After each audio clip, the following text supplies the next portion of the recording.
U večerašnjoj bujici na mreži gostuje Domagoj Margetić, koji je prošloga tjedna svjedočio u Briselu pred antikorupcijskim odborom Europskog parlamenta o aferi Hypo. Politički sistem u Hrvatskoj bio postavljen kao mafijaška organizacija.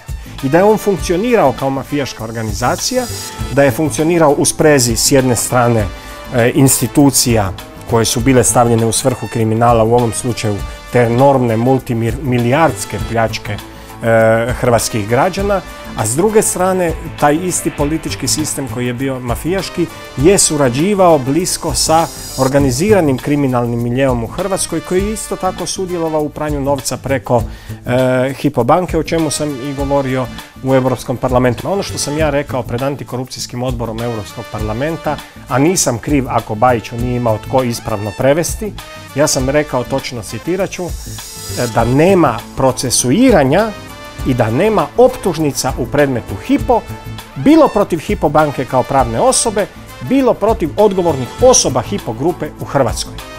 I toga nema. Mreža TV vam predstavlja bujicu Velimira Bujanca, provokativniju i uzbudljiviju nego ikada do sada.